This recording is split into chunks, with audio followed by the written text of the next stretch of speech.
ઋષિભાઈ, એક સવાલ એ છે કે એમબીબીએસ એટલે કે આપણે મેડિકલ ક્ષેત્રની વાત કરીએ તો એફઆરસીએ હવે નક્કી કર્યું છે કે લગભગ 10થી 12% ફી વધારો કરવામાં આવશે.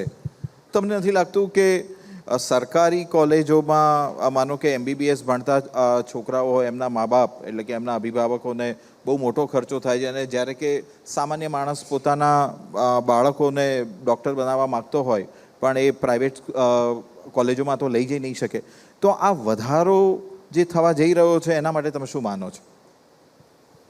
વર્ષો પહેલાં જે આપણી 1100 કે 1000ની આસપાસ યુજીની સીટો હતી, મેડિકલની વાત કરું તો, ઓકે, લોકો બહાર કર્ણાટક, મહારાષ્ટ્ર, દરેક જુદા જુદા રાજ્યોની અંદર જ્યાં આગળ એ લોકોએ શિક્ષણને ખુલ્લું મૂક્યું હતું ત્યાં આગળ જઈ અને લોકો છોકરાઓ ત્યાં જઈને ભણતા હતા, ફી ખર્ચતા હતા, ડોનેશન આપતા હતા.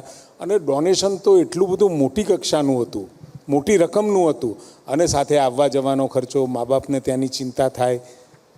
હવે આની અંદર નરેન્દ્રભાઈએ પહેલી વખતે GMERS સોસાયટી દ્વારા મેડિકલ કોલેજ ખોલવાનો કન્સેપ્ટ અહીંયા મૂક્યો.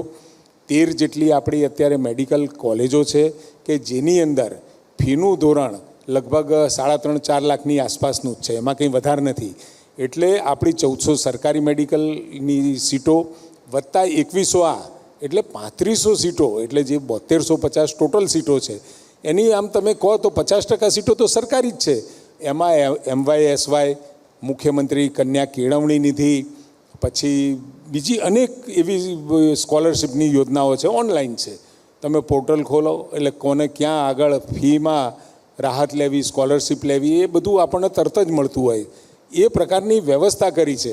અને સાથે જે તમે ફી રેગ્યુલેટરી કમિટીની વાત કરી, FRCની, આ રેગ્યુલેટરી ઓથોરિટી, આમાં કોર્ટ કેસ પણ થયા હતા, અને કોર્ટે પણ કોઈ પણ સંસ્થા જ્યારે પણ આપણે 3 વર્ષે ફી નક્કી કરીએ છીએ, 3 વર્ષે નક્કી કરવાની હોય છે કે ભાઈ તમે 2024માં નક્કી કરો તો એ સક્સેસિવ જે પાછળના 3 વર્ષ છે તો એ 3 વર્ષને લાગુ પડે.